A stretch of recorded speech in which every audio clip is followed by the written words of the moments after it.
Ah, non, quand on a une man from God. Ah, nga pe naza pleine musala na sacrifier même mes journées donc na tche musique te na tche kaka bongo kaka et pourtant naza na kati ya restaurant. Maintenant là c'est pourquoi bah tu faut banda ko uta misala baya kolia na bango nazo obligé na tche musique na téléphone au lieu na enregistrer.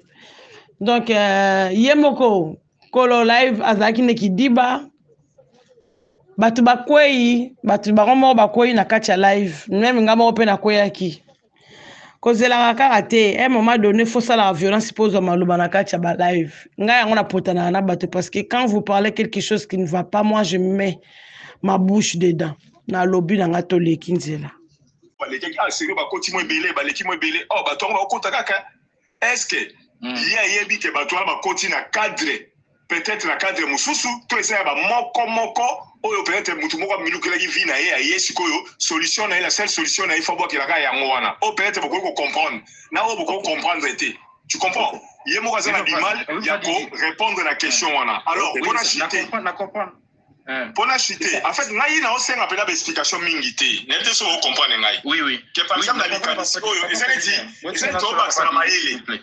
Donc ndeko na nga dida soki didi soki na comprendre bien peut-être nga pe na kati ya bozoba so na comprendre bien ozana besoin yeba na temps nini oye mati makasi ou bien liboso ezalaka ya par hasard sikoyo nde ekomi fleur oyo mati ou bien hein non seulement ça maman déjà na temps nga mona yebi neto vani na bino wana ba panel neto solaka mboka na si biso so toyebi ke na 2 ans oyo toyoka ki ba bourse d'études belé bibi na ndenga salité papa est-ce que vous comprenez donc déjà toyebi dans période dans la zone tante na zonga simala luka période ngana ko senga ne na ba ndeko na ba ka oyo aza koloba ndenge wana c'est mieux bako bazabe précis kuna baye bakape ko sangana na ni parce que apparemment tango ya lobaki Paris ngana mona eloko la bossa ni biazo mona réalité te na éviter soki amona na réalité makambo presque tout soki eza na makambo mapesami 20 na Congo yebake diaspora ya Paris Bruxelles Mwandambu Londres et tellement na 17 makambo tanto 3 nde le kaka ya mbango mbango tanto ne tolo ba msuba salaka boyebi te boza surpris o te peut-être soit Kagame ça qui boye l'ambassade à boye ozomona wana koba osala ngo ya surprise mais oyo pena ke badenonsaka o mutu bakoya likambo ekosala manasi omonaka population nde batelemaka ya kosakala te ya soki euti osalama ba décembre awa le 6 et le 7 décembre marche à minene esalami awa vous voyez donc pour vous dire que côté oyo tozalaka toujours mais sauf que mopanzi wana ozoloba États-Unis bamakambo nyonso eleka totikali komonaka marche moko te totikali komona ta eloko moko te même ndeko na biso Apollinaire azoloba awa naza sûreté ke ye moko ndenge aza wana esi aleka na bamarche to akoyebisanga tala marche boye toorganisaka mpona likambo boye donc des fois avant peut-être koya kopesa eza lokwa bato basalaka dia makambo yango mais ozoluka kokonene bango mpona likambo moko peut-être oyo omoni te ou bien omoni ke na likambo wana peut-être bayokaki te aussi longtemps bino boza kuna boza na effort moko te bosalaka bolanda pe ata exemple ya bandeko wana tu vois côté penanga yo les salinga moi genre ya moi moi passe oui papa Didi est-ce que problème c'est ça la nini tangu ba yako senga ba nini wana exil wana ba yako senga ngo ba pesa ba mboka ko pona Australie au mona Canada na États-Unis siko bango nde ba ponaka au mona ba voter famille mo be pomi na ngo Canada siko na nazonga mwa mkie wana parenthèse wana kangi na ufungola bon nabi sikona ka o ezake ya ba réfugié pour na comprendre papa Apollinaire ye ayambara baka o ba réfugié o ba uti Afrique ou bien Est Afrique ba okende kuna siko na ka o ya passeport ona kokuta mutake kuna na passeport congolais pour kuta papa Didi eza mwa passe oye abosenga visa na ambassade des États-Unis et PC visa akei siko to bato yeba bakana na niveau nini so ezake asali crime. Donc, un jeune garçon là, Rwandais 17 ans, a abomé aux États-Unis, balandé les documents au Congolais. Famille nae, papa, maman, baza pour baza na problème. Tu vois, 8 mois les photos refoulées à Zonga. Babi faut c'est na Congo, na Kinshasa. Tandis que papa babi bien que moi na oyo aza Congolais. Soit ici na Congo, ba kokangé maman ane kokangé bala moko. Pour passeport nae, azuela kia on anzela, ya nini, on a lobo kwa sima na Kenya awa, ne ba kinaki nango. Au moins que problème sous yango wana nde papa na comprendre papa Apollinaire et vous avez na makambo akala vous avez que ba passeport ressemblance wana mutamati na aéroport aki ozala na passeport camerounais yo congolais matina ngo ki wana ba cas différents parce que papa Apollinaire yazo ba mingi ba cas ba réfugiés wana et puis sous na elle na comprenant bon diaspora na côté la bonté ma diaspora États-Unis pour tout le monde awa ba rwandais ba kindara kuna mingi tanke ba congolais unité wana pozala uzala mo matata pona sima wana ona ba malfaiteur basé bilé pona so que diaspora ya États-Unis et comme le roi ya France exactement les lotés papa Jérémy ils ont vraiment pas papa Jérémy yo aux États-Unis non ngana za na Kenya na East Africa.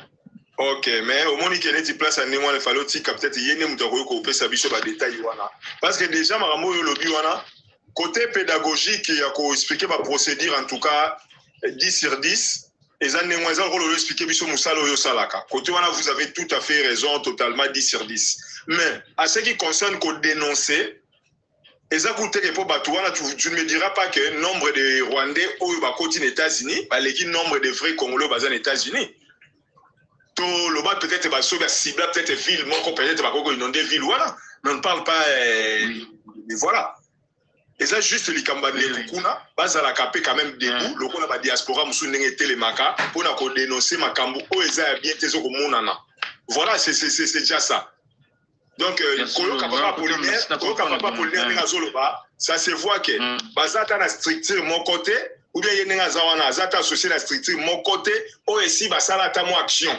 Vous comprenez? Parce que voilà.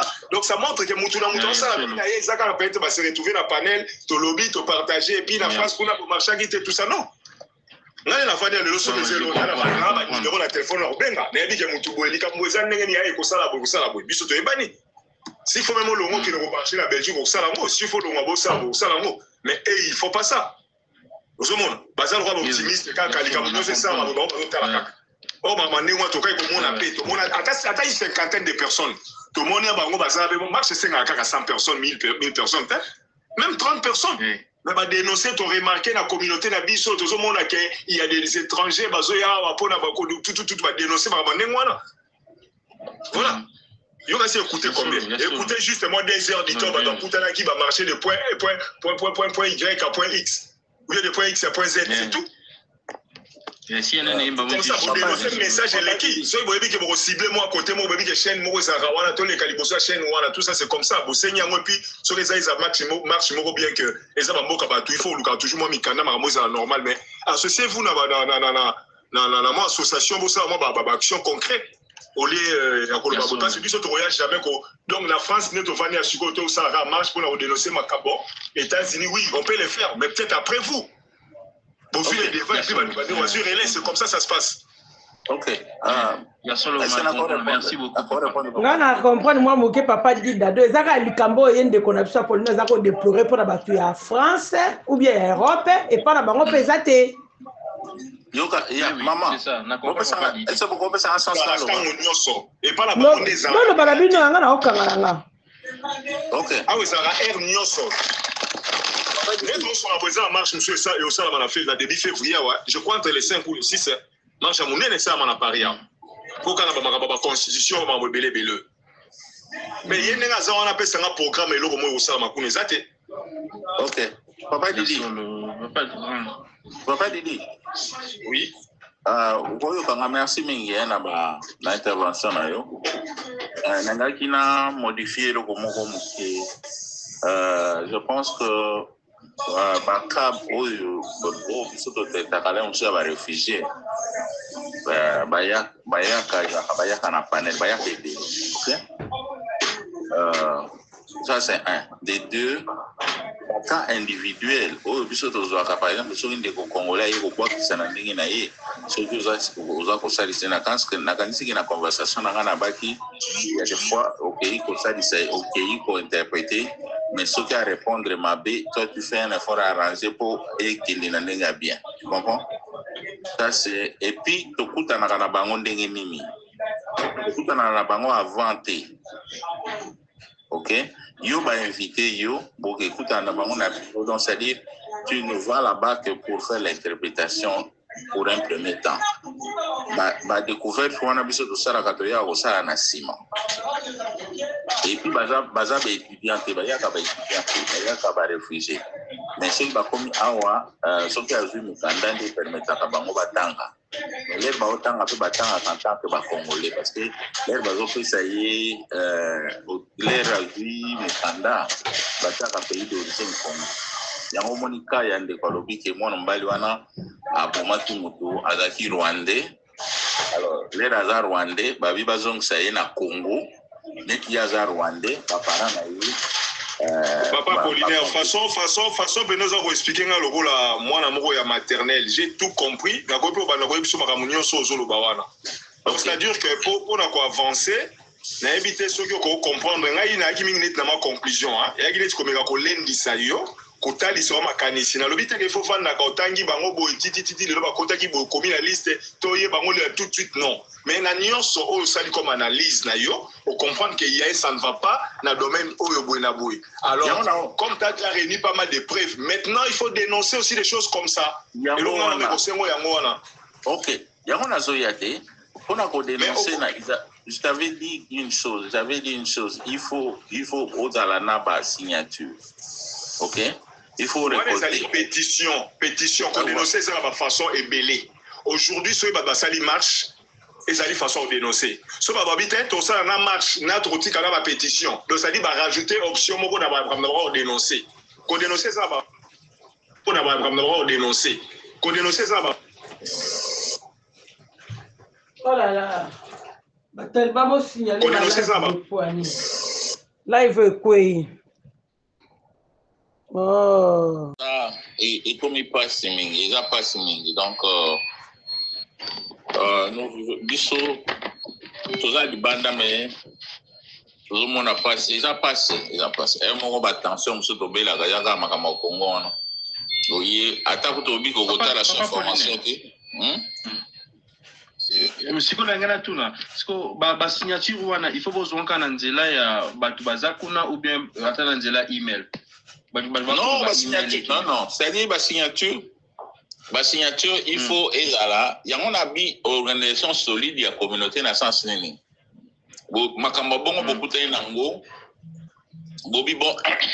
Alors, nous signons une pétition. Cette pétition, il faut signer parce que il faut un numéro de téléphone, combo signature, numéro de téléphone, na kombo po bataka bon social sécurité to tjaka bataka soute po wana identité moko mutako ko yeba mais na niveau ba biloko ya gouvernement oboko signer kombo o tie numéro de téléphone wana ezana ba area code ba code wana neti mboka biso bazana neti biso awa numéro bandanga na 200 na bandanga na 210 OK c'est OK par exemple na Illinois na Champagne déjà 217 bon les deux ont signé au tiers bakotala ba numéro wana nyonso parce que awa gouvernement même na numéro de téléphone na akoki ko identifier yo ouais baké oza vrai mutu ou bien oza mutu lokuta omoni ce qui ezali que oza au tiers numéro par exemple au tiers numéro en France ba komona ngo déjà donc ba déclasser déjà parce que numéro wana est numéro awate donc au jui banda au côté bango na kati ya procédure moko au bino salela donc baza vraiment strict na ba pour vendre la comprendre je vraiment comprendre normalement ko combattre batwana ils ont mama matata ceux qui zabongo po bango ba ko signer ke le quarante po bango ezo idée bango parce que biso ne tout le monde a passe il fallait sikoza la que ceux qui vous bongo tant ayo tant azoya bongo azo fond la dossier na il faut ba l'exer sous une interview wana ndesko ba kuba ke aza vraiment congolais solo avant de bengi l'interprète ya Congo ou bien avant dossier na ke liboso to bengi to ça dans une interview OK on a ba interprète c'est quoi qu'est-ce qu'on fait baza donc mon interprétariat c'est du boulot par exemple ils ont ça là alors quand il t'appelle d'abord bon, on va se battre déjà mon dossier à Moutouana Bi, je parle, par exemple, moi je parle seulement Chiluba, ou bien je parle seulement Kikongo. Bon, bah, qui na ba link na ba domaine nyonso ya o ba ko retrouver ba interprète o ba lo ba langue wana ba ciblé ceux ba ciblé yo les ba ciblé yo ba obenga quand tu vas là-bas tu vas présenter aussi tes identités pour présenter ba identité là yo présenter cap na yo il y a business na yo personnel que moi je fais l'interprétariat et puis bon on te dit bon nous avons une personne qui ici parle lingala to bengi na yo pour osa l'interprétation beaucoup tani na kati ya bureau na kati ya bureau ya cour bon biso en tant que ba congolais moko bo moni ko aloba lingala moko o yo za ko interpréter il y a des fois aussi nous aidons aussi les autres peut-être à répondre mabé mais yo c'est quoi na cadre ya interprétariat au bon ici la case ou bon ça bien oui ma réponse bon bien comprends alors oui, c'est dans ce sens là yo oye beaucoup de na carte peut-être après interprétariat au côté na des réseaux sociaux interprétariat au bimi libanda l'air bobimi libanda beaucoup peut-être na couloir bosololi bon parce que c'est pas aussi autorisé boso la musique. Alors na couloir les beaucoup za pas na otuni yo mais yo oza congolais otembogani. Tu comprends? Oh, par exemple, à l'obaki naza na ute to moni komba muluba. Kombo eza tendance à muluba oloba nini? Eza tendance ya ou bien mutete la oloba bon. Sûrement muluba agogo yeba oloba lingala ayebi koloba pas qui Congo mais forcément lingala. Voilà, moi soy la katanga mais mingi tokendaka mingi na lingala po bango bazaka batongo na pe baza très sensible na lingala. Soki ka omeyi kolobele lingala donc omona badokima ok donc voilà quoi mais nous devons nous organiser parce que si na ngeza kaka ke soki tosala organisation wana te bakomonelaka biso et puis je voulais donc eloko wana ebandi kala ebandi lelo te bato bakota donc politique wana bayebaki yango depuis Kabila le père po bamosusu bakotaka awa banda kala na makombo wana baluba donc eza c'est moko bayebi bango bakota bayebango kala biso nde toyeba te eya neti biso bakongolais mosusu bakota na Angleterre bakotaka en tant que baangolais omoni bato ebele bakota na Angleterre bakota baza bazairwa bakongolais mais balobaka baza baangolais omoni donc peut-être bango bayaki koyeba bango na jeu wana yango ememi bango baya mpe bakota pa boye en tant que bakongolais donc c'est un peu ça quoi mais il faut toyokana il faut tozala organiser tokoka kobundela eloko wana po oyo nyonso toosala un jour une personne qui akoti awa po bamingi baokota mpe na université bonjour bandeko excusez-moi papa Apollinaire so nazwi maloba nini na posé moi question moko par rapport à makambo ozoloba naki na se mais namoni quand même bapoint moko olobi wana etikeli ngai wana alobi na mata namekana kokabola kopartage na bino. Je disais ceci dans les Cambolobies et le Komoroboye. Bon, ça fait mal hein, parce que maman Boka n'a bicho vraiment bah bonne nouvelle et Ramoukié qui va mauvaise nouvelle. N'a pas réalité toujours vivre. Parlons il y a Makambo Zolo Baker, il y a bateau et Bayaka Kuna à niveau États-Unis parce que j'ai la vie Mouké donc aux niveau États-Unis mais bon vraiment que pas mal il y a bateau Bayaka Kuna. Na compte il y a des étudiants congolais et puis bah nous sommes avec corrélé que Isaac qui appartient il y a bah des ceux qui nani azaki ambassadeur na Kenya mais qui faciliter banzela wana tout ça bon dans tout ça eloko yo me ko tikinga mo mukezani na makambo nyonso zoloba oyo yebi que ça date à peu près de combien de temps oyo yo remarkango makambo ba avec des preuves peu palpables nengo meka ko préciser wana yo remarkango à peu près combien d'années ou combien de temps yo moko mona. Non, ça date de longtemps. C'est depuis, moi je pense que même dans la période de Kabila le père. Ibanda Kala.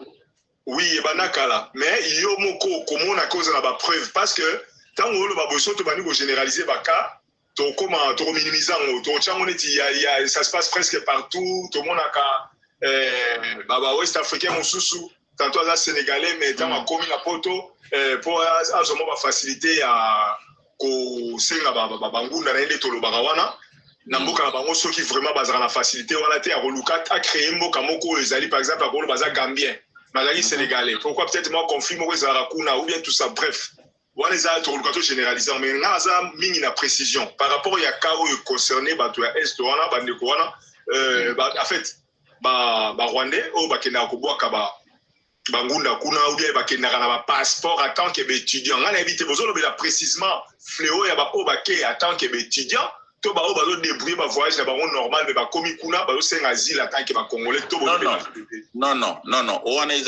ya ka batu bon ba ka o ngana traité o ngana na sala ki interprétation eza ba ka ya batu mingi bayaka na ka ya exil ya o ba utami na ba ka ba réfugié OK donc wana eza vraiment c'est fréquent na batu wana batu a est mingi alors ce que landi conversation na ngai na biboye na dernier mot na ngana ba ki peut-être balanda ki popo eza na ba ce que landi na histoire wana analyse na ngai mais bo potenga jugement c'est yango te boza méchant na eza ngai te eza ki analyse na sala ki mingi na ba poto na ba master mso ba na Angleterre ba master mso ba kota na Angleterre banda kala ba kota na kombo bangolais mais baza ba congolais oya biso on comprend alors je me suis dit est-ce que bango ba yeko kota na États-Unis en tant que congolais balandi c'est wana te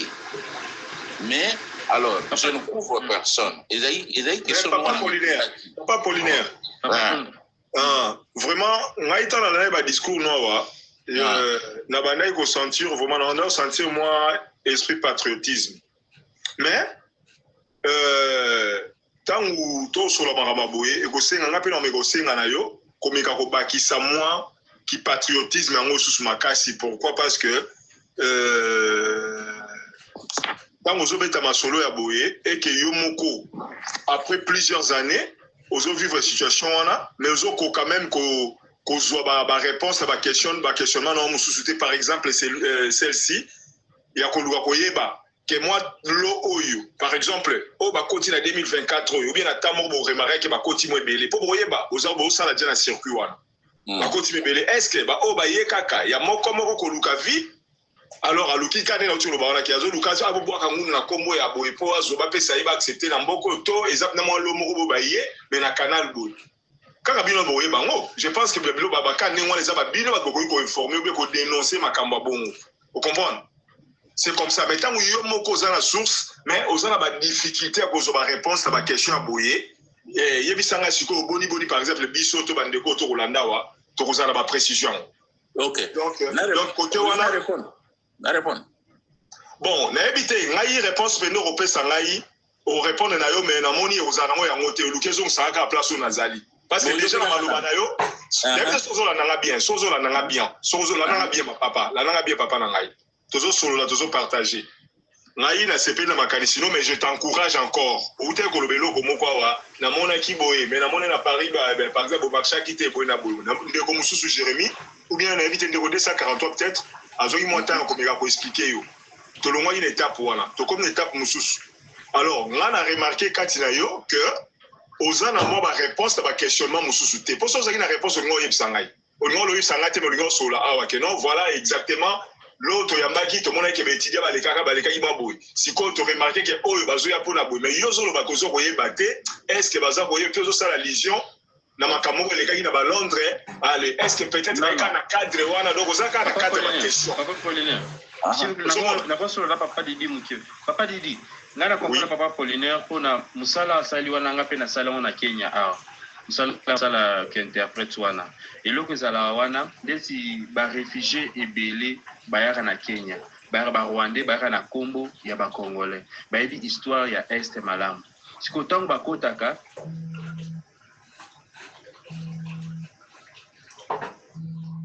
nani susuko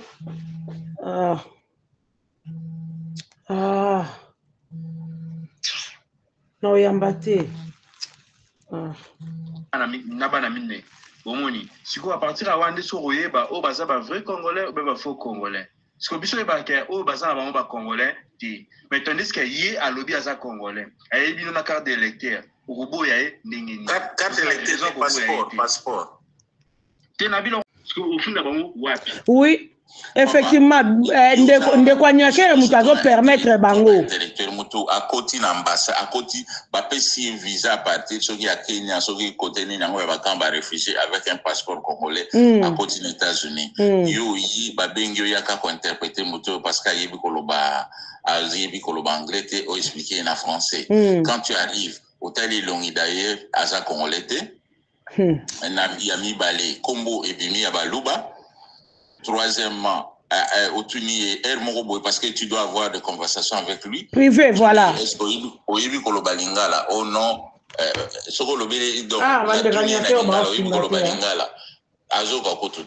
il dit, mais il ne comprend pas. Bon, tu viens d'où? Tu étais où? Il m'a dit qu'il était dans Kamba réfugié. Kamba réfugié, Nini? Kamba réfugié dans Ouganda. Bamsu bayaka bavana na Uganda bamsu na kamba réfugié ya Rwanda et décision par exemple Trump atanga à chaque fois ba congolais wana tanga hanani za ba Rwandais wana batu criminel abomaki mutu wana c'était un Rwandais mais net ayaki na passeport congolais ba américain ba yebi awa kaza me congolais bon siko ba kolobani tu vois donc moi, qu'est-ce qu'on fait? On a commencé pour que ça va document, lettre, dans le sens que ceux qui ont interviewé Congolais, tout na ville ya Outaki, tout na langue nene ya Congo ya Lobaka, pour na processus à au code ce document, pour balanda conseil na yo. Il faut que la groupe et signer pétition. Mais quand tu signer pétition, na ville ya San Antonio, ce qui au Tali na 100%, on peut avoir une affaire il y a 2000 Congolais, mais sur les 2000 Congolais, donc en fait, et enfants, parents et autres, comme 2000. Bon, na 2000 je vous dis, je vous garantis que 500 Karababa Congolais, 1500 en exception de Rwandais, Ougandais et autres. Tu comprends? Bon, alors, quand tu te décides au signer ces pétitions, pour beaucoup de ça. Mais ils ne vont même pas signer. Vous comprenez? Donc, il y a un baquet, s'il y a moyen, tout s'organiser. Ozana raison na yo. Ozana raison parce que ce que le bique bautaka na kati ya baka ba réfugiés na Ouganda. Moi, j'avais un neveu qui était aussi là-bas avec eux. Et na zong sa qui est Congo. Kozanga ka koyoka nga kiteti elekaki na zonsa ki sous Congo après na longoli na minute na Canada. Ils sont nombreux là-bas avant ba mata. Ce sont des nélotiques. Bazo sangana na bango kuna après bazu ba passeport na bango après ba mati. Mingi pe na minute baza na Canada. Mais na Canada ndeba comment retourne bango ba question. Voilà. Canada ba congolais ya Canada ndeba réussir ça dans le sens que ceux qui habitent autaki wapi on passeport so ba check adresse à Kinshasa mon na Kinshasa ba atanga ba quartier à Kinshasa. Donc moni bon so ba quartier à Kinshasa un mot ayebi na été quand il répond très mal ba yebi ke. Kolo bana bango ke o ba lo bakaka lingala ça c'est ngapona nga bolimbisanga na okata mino malobeza impolitesse. Kolo bana bango ba lo bakaka lingala ça c'est un faux débat parce que c'est pas tous les Congos qui parlent aussi lingala. Ozomona mais aye bata bamboki pa ipenda ya uti. Nakata ba parler to kota ka Congo aza partout congolais. Suka komona mutu ko ya au contredire. Mameli bomo le roi na Kenya awa. Ba Joana bayebi Congo pour le cannabis somoko. C'est ça makambo ya carte, makambo histoire à Congo. Bango bayebi Congo. Parce que quelque part pena sepela qui na décision au Angleterre na Rwanda bazwaki. Au bazan Angleterre bazon c'est bon na Rwanda. Ou ba Rwanda pe ba banga son rana et pas na bango moko. Parce que elo pe ba no bangela ya ngwana. Pour la qui documentaire na nini ya BBC. Rwanda mo bando tuni andolo bango fièrement que yaza congolais. Moi azonga kuna na Rwanda zate ou selon histoire de makambo na politique Rwanda ne bungisaka Congo na comprendre ka déjà que oyo ou aza congolais ate longina e bomona ke ou aza vraiment congolais sorry aza vraiment rwandais siko ma problème moi za numéro 1 za gouvernement na biso ndeza na négligence avant ba benga na soki bana mulenge na est basa na soki nini wana baba non libanda la plupart ezata a pe na ba camp ya ba réfugiés ba rwandais batambola na Kenya na Maputa bazoteka Maputa le marchand ambulant bon tuna ba Kenya soki Kenya tuni bango ba ke baza congolais ba ta ba brasserie ba ta ba vareuse mais ce ba kota un vrai congolais ba lo barati bakimaka momona kala so benge congolais yaka aoyata ki oyebi ke un vrai congolais azawa aoyeba ye na président na biso boyeba ye soki bozwi Kagame na bato na ye so bozwi mpe Faci na babiso omona ke o nde bacongolais o wana barwandais mais basalaka baje wana mpo bayebi ke nani Kagame ye moko alobaki epane problème ezalaka te sikoyo barwandais baprofitaka na masolo ya Congo mpo baya awa basala banini baréfugie mpo bakende chaque fois kutu nde papa alobi eza ya solo barwandais bamataka ebele koleka bacongolais bavrai congolais Manaf Gold bosenga bomata s'il vous plaît bosenga bomata mais bandeko nanga likamusu nangi naloba ebele ezala na Est Afrique ezala na Éthiopie barwandais bakendaka ebele na Uganda nde mama alobi barwandais bakendaka ebele eza ana ke oui bazalaka na nazalaki na DNV kuna bandaki kotianga kiteti mutu pasi mpo ngam nasalaka nzambe asalaka nga ngolu nabimisaka bango na bwakisaki bango balingi basala kwa baprouve nga babandi olekela kuna moko akende kozwa meme microbe ya tuberculose ntina azongisi bango kisasa na traité après na mati bango bana minute na Canada donc baza kuna ebele loko musu nangi naloba na bino yango boye maintenant les talibans qui nous prend la tête tous les jours dans le forum ou partout na ba wapi boye biango bien moi si na bino azalaka mtekolo musu parce que ndeko na ye wana baboya ye na Afrique du Sud parce que bayebi que c'est un sujet rwandais sikoyo Félix na ba oyo abiso mususu oyo Félix kam talinga Congo koleka ba oyo mususu Joye a chaye wala zo favoriser ko pesa ba passeport na biso même bano yo nyake rozwa ka soit diza bourse ngam ko la tala photo ya liboso ya bana bakenda bourse na bana wana ya biso ya balu bazalaka ka sisi les restes bazalaka ya ba rwandais bano nyake wa kotela biso na ba Congo boyebi ke ban lobi ba komela biso ba nyake mususu bazo tanga kuna bakenda kuna bana mike bakoye kola Kikongo lobi kuna bakoye ko bala bango na bana biso musu bako bala bango bako mlaso banyakela musu lobi te bon moi ça fait trop mal à la tête nakangi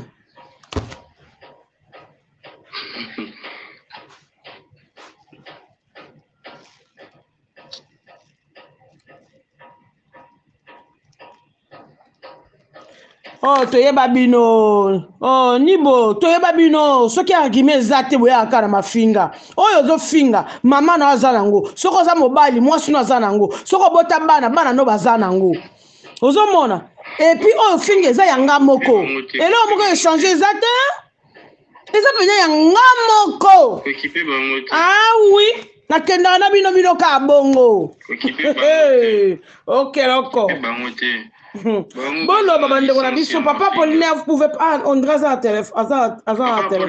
À communiquer. Oui, je vous écoute. Le bana, papa, n'a pas comme soit. Maman, Congo peut se transformer en air solidité, même attention. Aux militaires qui l'accompagnaient, que faites-moi la facture, nous allons payer. Peu importe le prix, nous allons payer. Partez. La population, lorsqu'ils n'ont pas voulu partir, il a dit, le Congolais, prenez-vous en charge. Tshisekedi n'a jamais fait ça. Lorsque la population s'est élevée pour dire que non, les ambassades, tout le monde à Kinshasa a commencé à s'élever devant Tshisekedi, a réprimandé les Congolais. Il a envoyé la police réprimander. Il y a même eu de morts.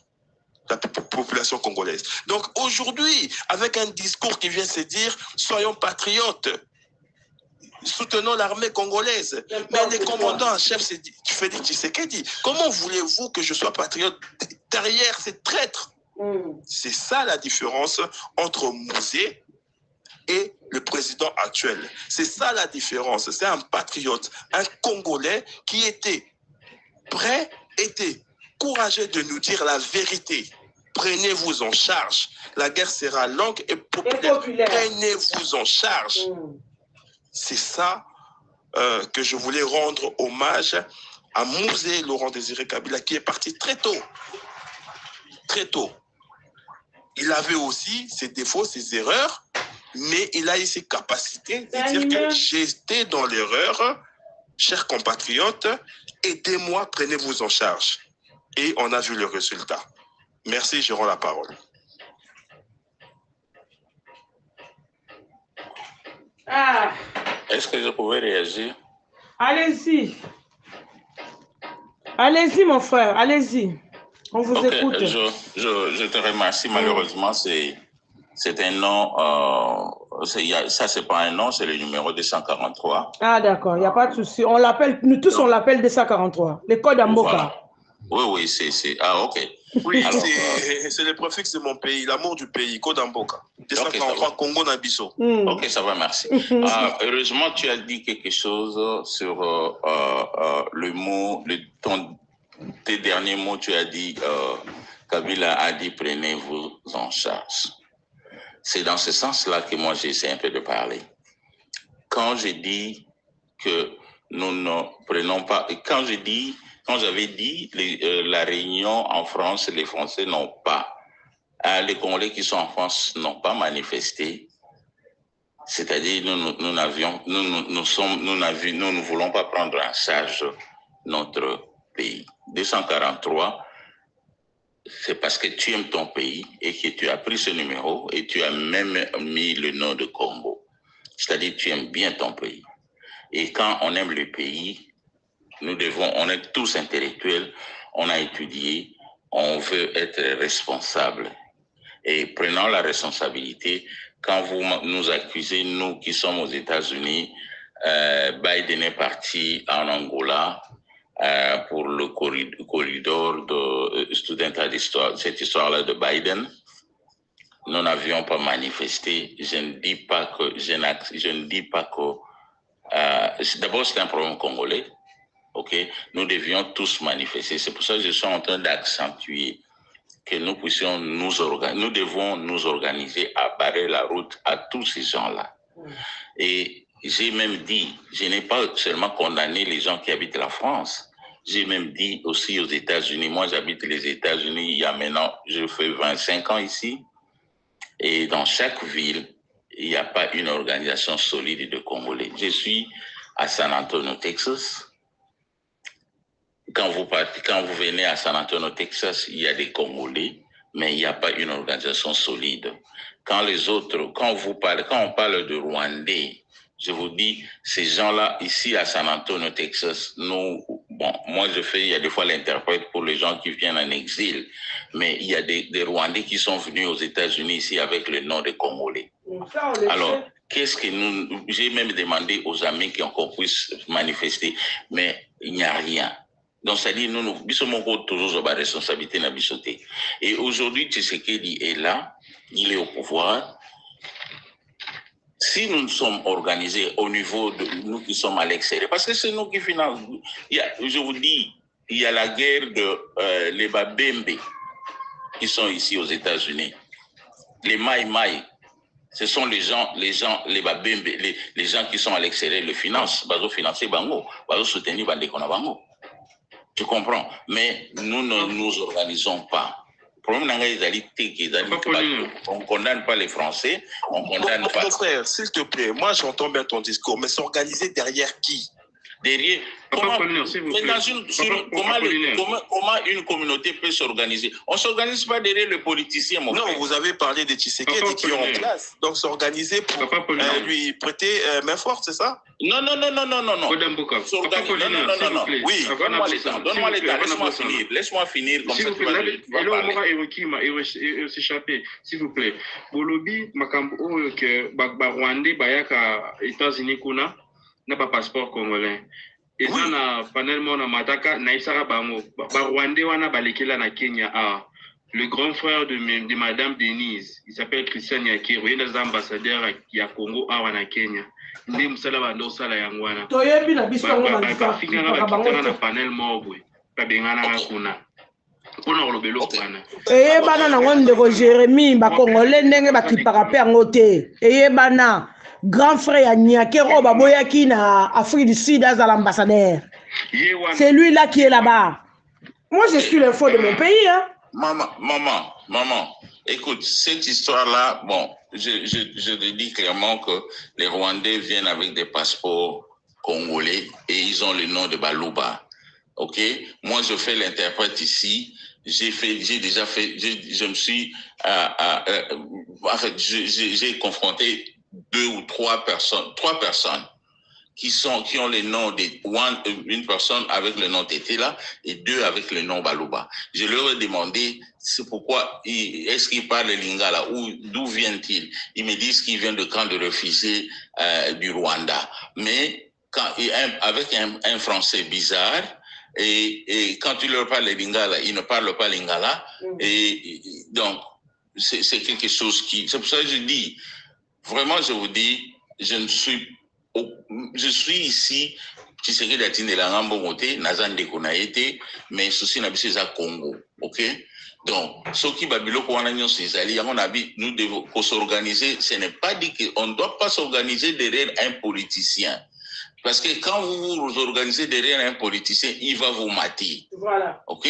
Donc, cette histoire-là d'organisation que je suis en train de dire, quand on met des structures solides d'une communauté qui est indépendante, quand vous savez que vous êtes en train de militer pour votre pays, faites-le. Pourquoi nous ne le faisons pas? Nous ne voulons pas le faire. Pourquoi? Tu vois, c'est dans ce sens-là. Je n'ai pas visé les France, les gens qui habitent la France. C'est partout, nous tous qui sommes à l'extérieur. Nous avons les mêmes idées, les mêmes problèmes. Et quand vous demandez que nous puissions nous organiser, non. Mais quand on vient dans le panel, on est en train de signifier qu'on est... Non, nous devons quand même changer. Nous devons faire un effort. Papa Pauline, oui, votre idée n'a pas vous mettre malam makasi. Si le problème est ali, tous autres s'organiser bisous tandis que mutasa na la tête ya pays malgré que Kabila boué mais makam sous monsieur Kabila a stika la osala te mais tout monde on a tout beaucoup mais quand s'organiser parmi vous batindeli bino ba traître ba ya wana pas aucune information ba tout ça bino mitou ba tout à fait.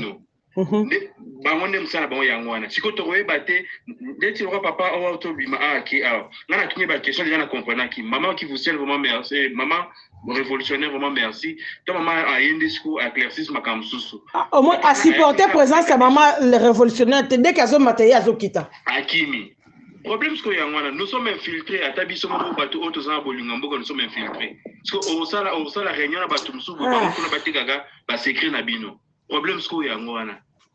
Il y a une personne qui me dit, toi qui fais le service d'interprétation, alors fais ton travail à les dénoncer.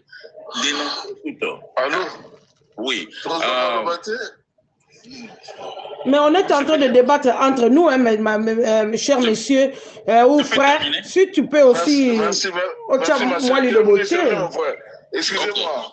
Ok, c'est lui qui me dit, il y a une personne qui me dit, Nangam Naosa la service d'interprétation, on a ni nazo dénoncé. Papa, awa en Amérique, awa, ata en Europe, une personne qui a l'identité de la personne, c'est le passeport, ok?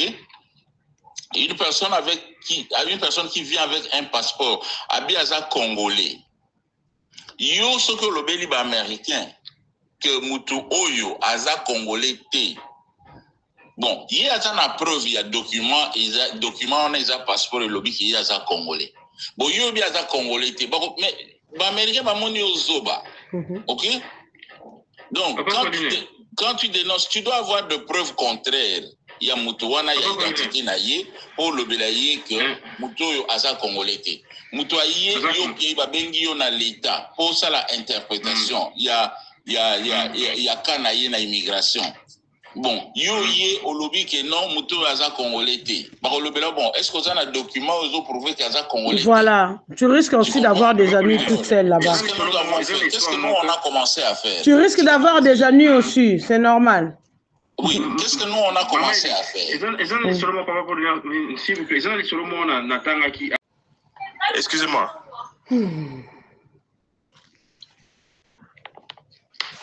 Les Congolais. Kiti Nanga, il a tapoté. 243, tu es parti? Je reviens dans 1 minute, même pas. Papa Apollinaire, yoza taliban, hein? Non, on n'a pas taliban. Mais ma commune, il faut dire les choses telles qu'elles se sont passées. C'est pas si tu as la haine de Kabila, Nani, Joseph que... Parce que moi, je le sens aussi, hein, ma sœur. Je le sens. Hein. Non, moi je pense que ne me portez pas ces jugements-là. Mais on doit le Bamakambuki. Donne-moi le temps. On est en train de toujours ça là, échange, il y a idée, ok? Moi personnellement, je le prends dans ce sens-là. Nazali Taliban, parce qu'il y a Botama qui n'a pas. Je pense que ce que tu as dit comme on Mobimba, les gens qui peuvent voir mon last name et post non Nangai, ils peuvent toutefois. Mais il y a Papa Apollinaire, je suis désolé de vous couper la parole. Bah, beaucoup de gens, même sur les commentaires, ils disent comme si vous êtes taliban camouflé. Parce que vous senti haine na kati na yo. Non. On est en train de parler. Oui, papa Nangaï. Oui, papa. Si vous pouvez Papa Apollinaire, par rapport au biposte, non. Sur les postes, non, Nangaï. Moi, je suis un Chimanga, mais je ne suis pas taliban. Voilà. Non, Jérémy, écoute-moi, je vais vous dire une chose. Un taliban, pas forcément Kazalaka Louba.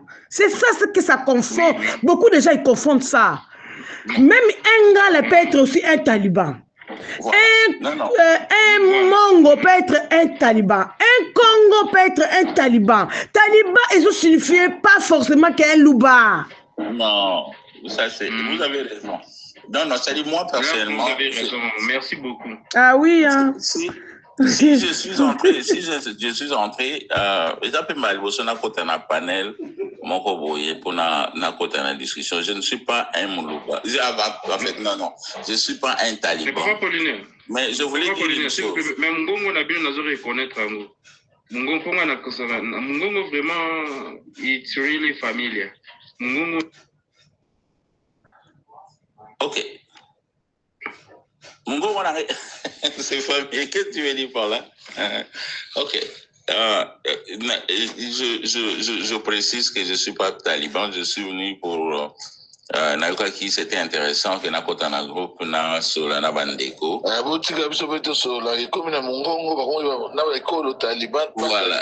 Donc non. Et puis c'est dans ce sens-là qu'on a essayé un peu de parler. Si on a essayé de parler de Kabila le père, effectivement, moi personnellement, je reconnais c'était une personne qui disait non, et c'est la raison pour laquelle il a été tué. Ok. Voilà.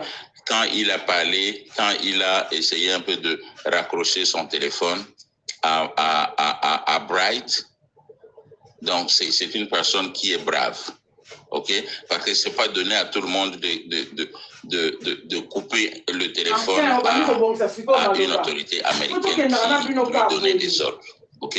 Lui a été là-bas effectivement, comme maman a dit. Ce sont les Américains qui ont fait un effort pour l'installer au pouvoir, quoi qu'il en soit. Mais il a commencé à dire non, c'est ça, ils l'ont tué. Et quand on revient encore de ce que maman m'a dit là de Kabila le fils, je pense qu'il y avait un président nigérien qui, si je me rappelle bien, pendant les troubles en fait, les guerres au Congo, qui était venu, qui faisait aussi la médiation. Et quand le président nigérien, l'ancien président nigérien faisait la négociation, Kabila le fils était toujours congolais, mais il y avait une personne qui était là. Ok? Donc, voilà un peu quoi. Il y a mon avis que les malades congolais. Dans la période de Mobutu, il y avait le président sénégalais qui venait intervenir pour résoudre le problème congolais. Dans la période il y a Kabila le père, je pense que le médiateur n'a évité ce qui bazalaki. Mais Kabila le fils, il y avait les Nigérians. Tshisekedi to komi na oyo komi président congolais. Donc, quitte à nous congolais tous à la conscience. Tous en maïli, s'organiser. Et moi, je mets toujours, quand je suis en train de parler de la communauté, je me plains souvent. Pourquoi? Parce que chaque communauté, quand vous partez dans chaque ville, même les gens qui sont à l'extérieur, nous ne savons pas nous organiser. Et à quand nous allons nous organiser? Et à quand nous pouvons dire non dans de telles bêtises qui viennent toujours au Congo? Vous comprenez? Donc, dans tous nos présidents, la personne qui a dit non en raccrochant un téléphone, c'est seulement Kabila et le père. À part lui, qui encore avait dit quelque chose de non à l'homme blanc. Et cet homme blanc qui continue toujours à diriger aujourd'hui, il y a Macron qui se rencontre avec le président angolais pour le problème de Congo. Mais il y a des Congolais qui sont là en France, ils savent, ils ont suivi l'information, ils savaient, mais ils n'ont même pas fait la marche pour dire non à l'impérialisme. Ça, c'est l'impérialisme. Et quand nous aimons notre pays, nous ne devons pas accepter de telles bêtises. Vous comprenez?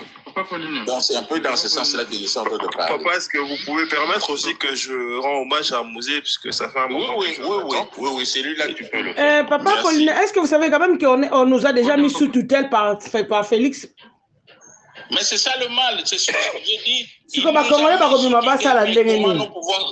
nous pouvons nous en sortir? C'est ça la solution, c'est ce que nous devons parler. C'est ce que nous devons faire un effort à dire non à l'impérialisme. Mais comme vous qui êtes en France, qu'est-ce que vous avez fait pour aller dire non à cette réunion-là? Il n'y a personne qui a marché. Et vous avez seulement suivi aux informations. Et vous êtes où? Vous êtes où? Je suis aux États-Unis.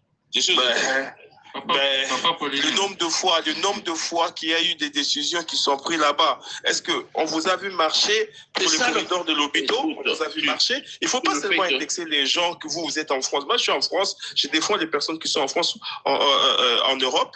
Il ne faut pas seulement indexer. C'est ça, c'est le problème. C'est un problème typiquement congolais. On a toujours tendance à indexer l'autre. Est-ce que vous avez fait ça? Vous avez fait ça. Il y a eu le corridor de l'hôpital. Biden est venu nous imposer de passer par l'Angola alors que c'est nos richesses à nous. Est-ce qu'on a eu des manifestations de Congolais des États-Unis pour dire non au dictat? Non, rien du tout. Donc on doit arrêter Vous savez, monsieur, si l'on veut que le Congolais grandisse, il faut arrêter de l'indexer, il faut arrêter de l'accuser. Il faut plutôt passer par de boîtes de travail, des conférences, des bureaux d'études, entre nous, qu'on s'organise. Mais ça, ce n'est pas possible parce que actuellement, on a un président qui nous divise. Okay. On a un président qui est parti dire à la France, viens, j'ai de l'or quelque part, mais je ne sais pas où. Viens cartographier, viens chercher. On a un président qui est parti signer avec Paul Kagame. Il a dit, je te laisse l'exploitation de mon or. Il y a un président qui a dit par Fortuna Bissilele que tu as un carnet d'adresses. Comme si la diplomatie congolaise ne pouvait pas aller frapper des portes pour ensuite vendre notre or à un prix gagnant. Donc, on ne peut pas. Ce qui nous divise, c'est ça. On a un président qui nous divise de l'intérieur. Et ces effets-là, c'est parce que à l'extérieur, on a un président qui est en train, lui, de présenter son ethnie, Mokwa Tombolo, Macha Moumeno, Macha Sessi. Il divise le Congolais. Voilà pourquoi les gens ne veulent plus se rassembler autour de cette personne. Ok. Donc, par là, je veux dire ceci. Non, ça, c'était pour vous répondre.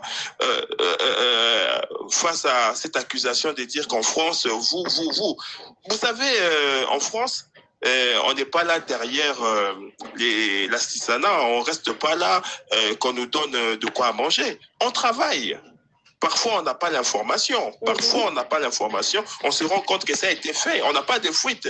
Parce que regardez, par exemple, le Rwanda. Ils s'organisent à avoir des ambassadeurs itinérants, à avoir des gens importants dans tous les gouvernements occidentaux. Mais nous, on n'a personne. On a difficilement des infos qui fuitent. Information de foi. Parce que l'information sous ka 8 heures na biminda. Je pense. Rendre hommage à Mouzé, c'était le but. Il faut que na fibre optique au lieu d'avoir ADSL. L'euro national qui est Mouzé. Cette personne qui a su, avec un produit intérieur, on avait des embargos de partout. L'Occident avait serré la vis, les robinets. On ne pouvait pas emprunter, on ne pouvait rien. Lui, il a su par l'agriculture.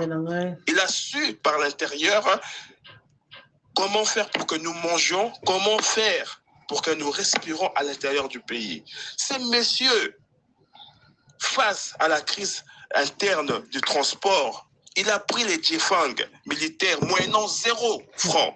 Je me rappelle, j'étais petit, j'en ai bénéficié. Il faisait quoi? Les Jifang, les camions militaires s'arrêtaient, tout le monde montait et ça t'emmenait d'un point A à un point B. Personne n'est payé.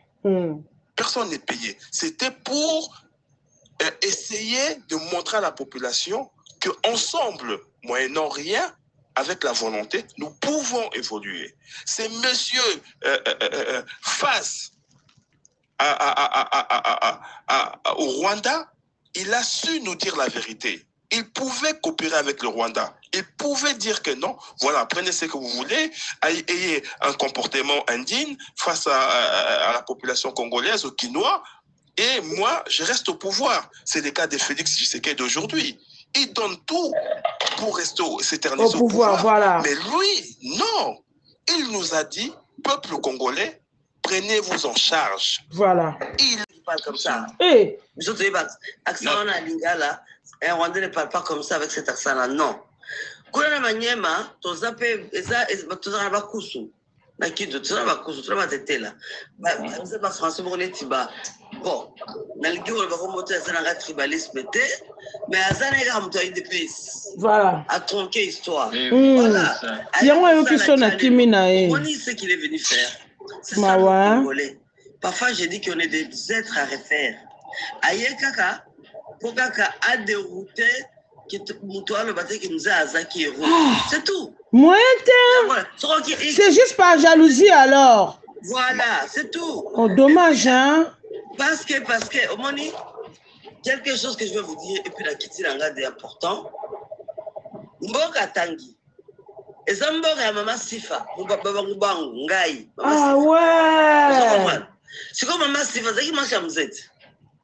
Mboka la zo tangi la biso awat. Et ça, banani, nini, comment on appelle ça? Ville, zone, district, il y a un gros bêta, il y a Mama Sifa vraiment. C'est quand il y a sur la zone, tu as une zone de Mama Sifa. Est-ce qu'on dit qu'on balance beau père, mon frère, na bango boy. Comment salité? Non moni. Regardez, bota na Google, Kasongo, botali Manyema, Kabambari, kuna, et pas la mission, et pas Mama Sifa. Mbangu yesi ko ya ye awa alobi aza muto ya origine ya kuna mais azana wala lingala alobi za lingala biso te ya kuna mais ekele ti batetela muke neti ba kasai muke lingala na ye eza lingala biso parce que kuna pe toza ba kasai za musika na biso kuna te toza na kindu okoti déjà batetela oketi batetela kasai mais Congo est mon pays, va mal. Arrêtez de mentir pour diaboliser les autres. Venez avec des vraies informations. En tout cas, je vous salue tous. La personne qui m'a été na salué Bino. Bon, Azana c'est à Koyo Kambala Sima. Asara Musoba wana. Vraiment. Asara Musoba wana te akoya kopesa ba région, reste muto région na zate. Non. T'as vu? Diabolisation. À un mort, il est déjà mort.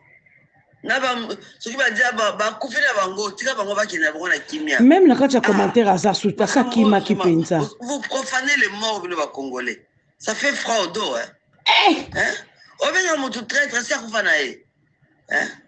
Et puis sur un tas qui traite, ça qui guerre. Dans la guerre, c'est comme ça. Et ça sauve qui paie. Maman révolutionnaire, excuse-moi, oui. Ma chérie. Et là, que nous célébrons parce qu'on est célébré car vraiment caca. Oui. Vraiment. Ce qui peut tata il y a 10e à celle qui m'a malonga balinga ba on célébrer ba célébrer ka pera ba tra ba on a na sanzeteti. Ma beza wapi? Les 15. Les 15. Ba célébrer ka pera sa banzete na limité subwa. Yekutazalaka véritable traître benga kutu ninga crapaud. Asigné baliwa bati mususu ti na sa de martyrs. Qui reçoit 1 milliard de dollars dans la banque pour ne pas faire ça. Moi, je pense que Voilà. Moi, merci. je pense que nous devons nous réveiller tous Congolais. On a trop... En fait, on nous a abrutis jusqu'à telle enseigne que... Je te jure, mon frère. Nous ne savons plus où aller. On a été avec... Tu mets les commentaires tout le temps. Maintenant, il passe. On nous a abrutis. Et puis, ça c'est... Bon, en fait, pas nous a abrutis, parce que mon nom, biso batoza sur Libanda, na évité, même biso batoza Libanda, petoza kana vene, on a ya buzoba et belé. Donc, moi, j'ai toujours dit une chose. Comment nous pouvons faire une organisation solide dans ça? Quand vous remarquez, vous êtes en Europe, nous, on est aux États-Unis ici, maman. Il n'y a pas une organisation des Congolais. Les Congolais acceptent n'importe quoi et disent n'importe quoi. Aujourd'hui, on est en train de célébrer, on est en train de suivre Tshisekedi. Ce qu'il fait là, bon, bien sûr, il est en train de, en fait, je sais pas, il est en train d'enfoncer encore le pays. Mais les gens ne voient pas. Hein? Bon, je ne sais pas. Vraiment, il faut que nous puissions avoir une organisation solide dans cette communauté congolaise à l'extérieur. Mais les Congolais ne veulent pas s'organiser. Quand vous partez, vous venez aux États-Unis, il n'y a pas une organisation. Communauté ni n'est organisée na Katiaba, communauté Nabiso. En France, c'est la même chose. En Belgique, partout. Organisation est à la ratée. Tout le monde peut s'organiser, mais quand on passe devant un panel, toujours bimaba expert. Est-ce que nous ne pouvons pas nous organiser dans cette communauté pour qu'on puisse aller de l'avant? Structure organisationnelle, ni les anakataba communauté, ni onso, il y a pas Congolais. Il n'y a pas. Quand vous êtes organisé, les Congolais acceptent qu'un Rwandais ou encore un blanc qui... Papa Apollinaire, oui, maman. Oui, maman. Mais je vais chuter parce que vous m'avez coupé. Je vais chuter en disant ceci. Aujourd'hui, il y a Joao Lorenzo et Macron. Ils viennent de faire tous deux, il n'y a même pas 40 minutes, communiqué de presse à Bango, bilatéral ou je ne sais pas quoi, moi là, sur le Congo. C'est-à-dire qu'il y a Bassali communiqué de presse à Bango à Paris, aux Invalides, sur le Congo. Et les Congolais ne sont pas là. Sur le Congo, sur la guerre de l'Est. Balobi qui est impérativement, négociation, il faut un banda à haut niveau. Tu sais qu'il y a par le bas qui attend ce qui va comme la porte à chambre à négocier. Donc voilà maintenant que le Congo, à nous Congolais, nous les peuples congolais, c'est ça, on est comme ça. Bozo fan, au lieu de botala, ba news, yamboka. Bozo soana, bozo fingana. Et en même temps, il y a un Angolais, un Français, bazo loba à Paris, l'histoire de notre pays, sans aucun représentant congolais. Voilà. Merci beaucoup, Nakiti Kotapote. Merci à vous, nobles. C'est ce que je suis en train de dire, maman. Maman Eli, merci, il y a coupé sa parole, na place, Maman la Rose, n'a pas vrai. Bisous, maman révolutionnaire. Quand Félix va partir, tu découvriras qui est la Rose. Maman la Rose, maman. Oui, papa. En tout cas, c'est l'histoire, en fait, cette histoire de Congolais, nous devons faire un effort considérable. C'est malheureux. Voilà. En France, il y a le président français qui vient et qui se rencontre avec un président angolais pour parler du Congo. Donc, c'est-à-dire nous sommes toujours invalides. Nous sommes incapables. Mais il faut que la communauté française, congolaise de la France, ceux qui disent, ceux qui sont de vrais Congolais, doivent s'organiser pour faire des manifestations. On ne peut pas accepter de telles bêtises. Et ça se fait partout. Papa Apollinaire, maman. Excuse-moi. J'allais vous demander quelque chose. Quand Kabila a été là sur la tête des pays, il y a ce genre de choses, ça s'est déjà passé? C'est ce que je suis en train de dire. Tu n'as pas dit quelque chose qui me contredit. Maman, je vais te dire une chose. Ça veut dire que tu as vu sur mon Konzambo-Kate.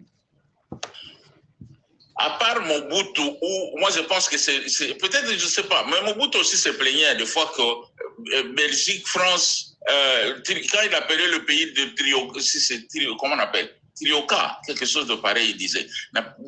France, Belgique, États-Unis se réunissaient au nom de Congolais pour prendre des décisions au Congo. Mobutu a bandai côté les Mélango. On comprend?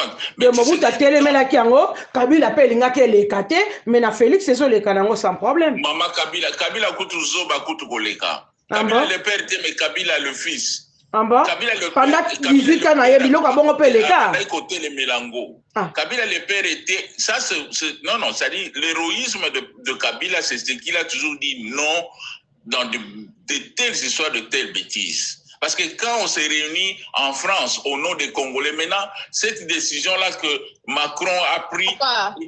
De quoi parlez-vous? Là, je suis perdu moi aussi. Hein? Je suis perdu un peu. Pendant les 18 ans de Kabila, ça existait que la France parle de Congolais, là où leur président n'est pas là, où les Congolais ne sont pas là. C'était ça ma question. Peut-être les Français, on a bien débrouiller pour comprendre. Maman, je pense que cette question-là au lobby, n'a le belango bien, au tourner bien, est-ce qu'on a période à Kabila dans 18 ans, la décision wana et bandai koswama. Si je dis oui, parce que Kabila ne sortait pas. Quoi? Okay?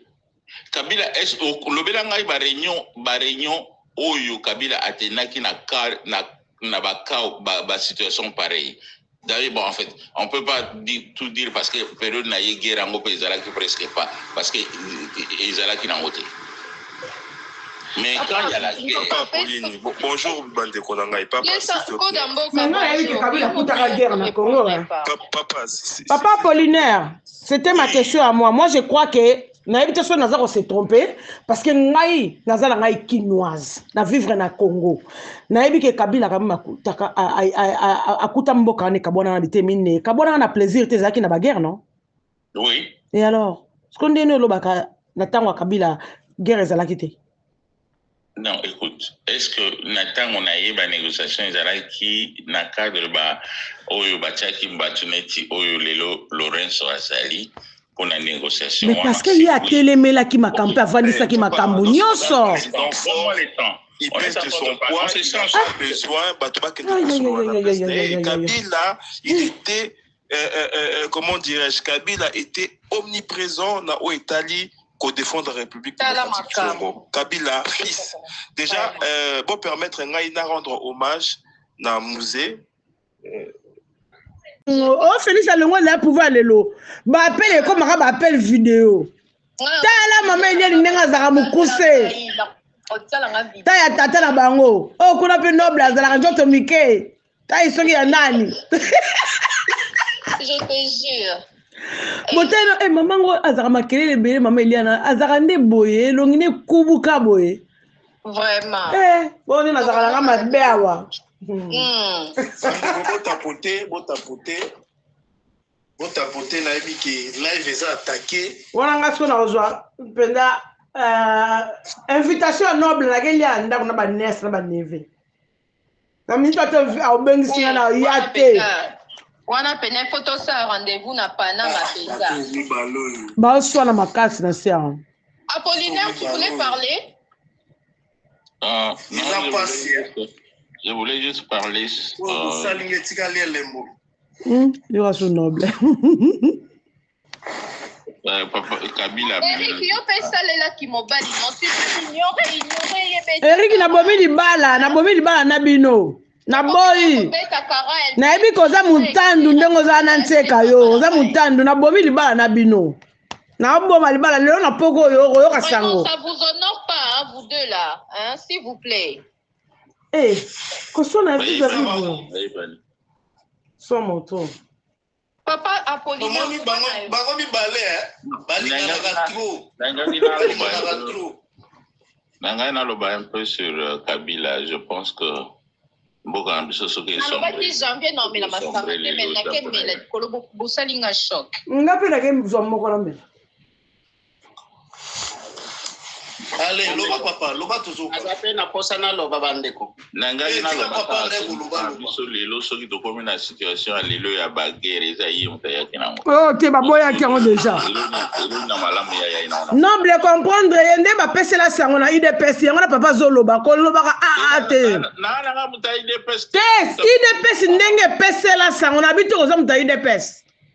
Discours wana ndoko bana nanga ozala iniquité batu bano bimana nango parce que bapesela biso sango ndenge wana batambusa sango ndenge wana voilà sikozala batu bayebi réalité makambo papa ntango bakoyebisa yo yango yo moko okamwa bi batianga biso nde na erreur boye mais yo loba na yo Mama, il faut faire moyeba ke Kabila azape parmi batu bamemeli biso problème parce que ngai mutu nazolo bela bino nazana États-Unis mais nazaka dogo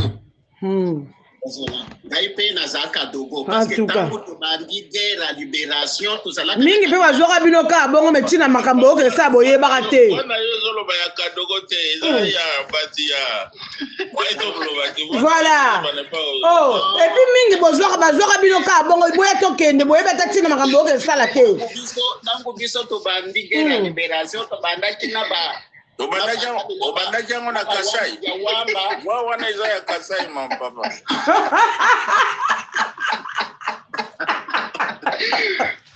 omoni yanaka musika te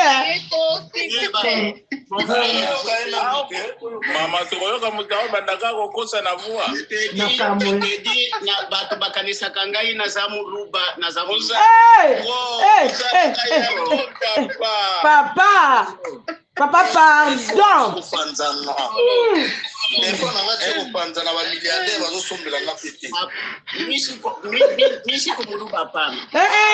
munasemaka vile muluba mungini banasemaka vile Swahili iko na baluba banasema vile Swahili faut arrêter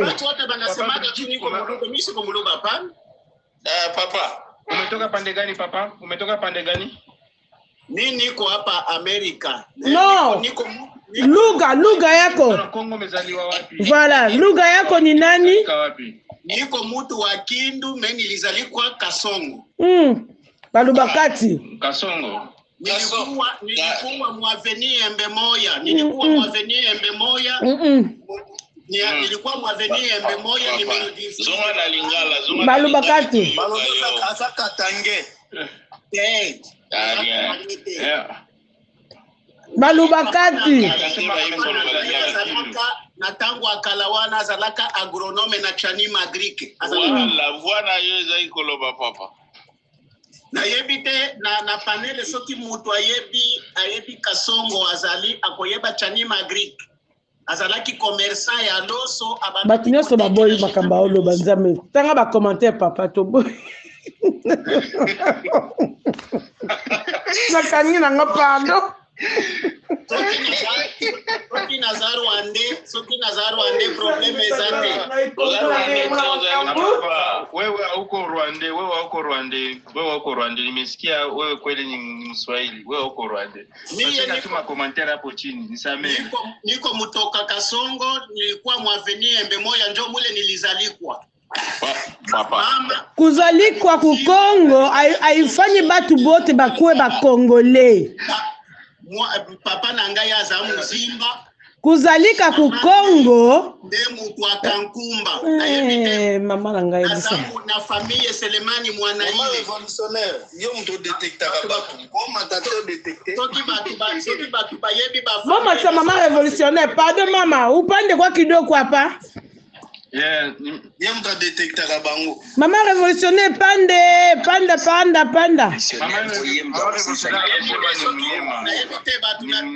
mama basoki batu bakoyeba ya famille Selemani mwana ile azalaka Selemani na ebi Selemani mwana ile wana okay mama révolutionnaire na Mati c'est bon vraiment boutiste c'est-à-dire oyebiye nde famille bon tankumeza 50 km soki papa silisi mama révolutionnaire zo maloba na pesi yo par nanga ma chérie okay tangu tozo ya na guerre ya libération mutu abomisi bawamba dia wamba eza Kabila o bozomona azalaka traître abomisaka baninga poye azwa trône Si eloko wana nde boyeba kango te parce que bawamba de wamba akufi sima.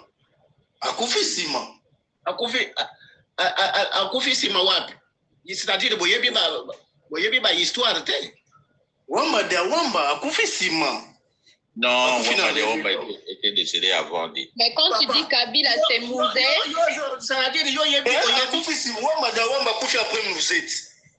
Oh, papa ni le hein?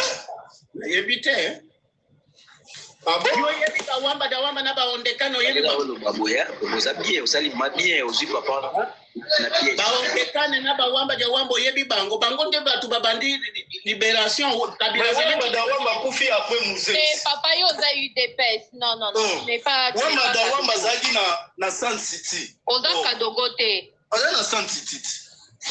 Papa, ozo ça la confusion, luka d'information. Ozo luka yo zo le banani wamba de wamba. Oh, nazo yebiso ke ba ondekane na ba wamba babomisa bango avant Kabila abandia wana kindu. Est-ce que yo oyebi no ba to special maluba kasi bato ba yebi histoire ba koloba. Donc ba koloba. Batu wana nde batalaka contre babizima biloko babandaki kolonga bazalaka contre moto abomisa bango azalaka traître eza Kabila oyo tango bato bazoloba ke Kabila amemeli biso pe ba problème na makambo oyo tozomona na DRC eza ya solo aye ko baluka tango bakomi koluka pe belimine ye nde ko baluka taki bango mon frère ngai mutu nazoloba nazalaki na siège wana na ba commandant patience de bato oyo biso to bandaki kozo na yebite soki oyebi ko commandant patience na Kinshasa wana na yebite soki oyebi ba bato babengi Muluba Rwanda pardon bitambote na Muluba Rwanda problème c'est pas tu comme bongo otika mtaloba ngai nazana makambo ebele ya koloba na lingai kaka na clarifier na yebisa batu ke papa ayaka na ba Rwanda mezaki na volonté na yetende toyoki na histoire ezalaki recommandé par les occidentaux mais tant ayeko comprendre que ba utilisaki akufa pona nini pona ko sauver mboka non Mameli papa wamba akufi le 15 juillet 2020, c'est tout continue. C'est vrai ça? Bon, papa, je crois que ça biso boy. Mais wabo. Les Cambotais? Mais à confondre, t'es na mutumsu soit AFDL. Mais pourquoi vous venez non, maman me révolutionne quand tu la paix quand même na c'était autosala na équipe à Makasi. Bon papa wa kesu wapi? Ake wapi papa wana? Papa wana ke wapi mi? Ake wapi? Hein? Akimi? Oh là là. Mais il fallait pas les descendre. Non, c'est pas une personne là descendue, c'est lui-même. Abaye parce que vérité ça qui est déjà batwaye makamba robimawa ndeko autotala na Google mutakufaki obatiti ba Kabila babo histoire mboka na ngeza buzoba mutu mtazobe taka histoire na ndenge na vraiment écoute-moi la famille Congo histoire nango fait comme malisusu kaka parce que des heures des actes na histoire à Congo tout est continue ma livre hein. Non, mais il a confondu. Il a confondu, mais pourquoi il a eu honte? Il fallait pas qu'il descende. Il devait rester là. Il devait aussi apprendre quelque chose. Il était seulement déçu. Oh, déçu à nini yango buto sa bunga kana ye. Ngape nako bunga na ngai. Aza Congolais, il est Congolais, atangi ba village atangi le village d'Angai. Mais mutu pe maman na nga révolution ko ba ne village abote mpe kuna maza ya bisote ya. Aza mutu ba Rwanda ba côté la biso wana étage. Aza Rwanda ba côté wana. Écoute monsieur. C'est à tozakala bango bien. Ba koma kokolakisa. Kuna na ndako wana bokende kuna ba mobutiste baza kuna na ebité, ça veut dire quoi si le régime change? Ça veut dire que beaucoup de un régime précédent. Tokwea na ndenge moko laisse tomber. Ndeko na wana ezali à la congolaise. Maman, c'est quoi, ma pangu, misuso, boto là, laisse tomber. Hein? Boto là, biso, ma pangu. Donc, je peux te dire que tu récupères mon époque, il y a Joseph. Tu comment qui insignifiant, quartier, na biso, batu bayina, biso, tu éviter ton sala, batu nini. Hein? Mouzé, vraiment, même si pour certains Congolais, c'est le libérateur, Azanaye qui il est, je suis objective, mais pour na biso quand même de ton comment na crise ou na ko gelé baba bien ko ba salaire réseau ko tate pour na ngai eza vraiment mauvais souvenir ya musée ko zela biso tata ba ko beta ba on ba fumbu asali nini quelqu'un qui était un militaire il a servi le pays dans les services secrets hein. N'habitez vraiment, il faut qu'on tique Rabamakama, ce régime est changé, change. Mon cousin Abin, en fait, son père était le cousin propre du maréchal, Papa Mbonga.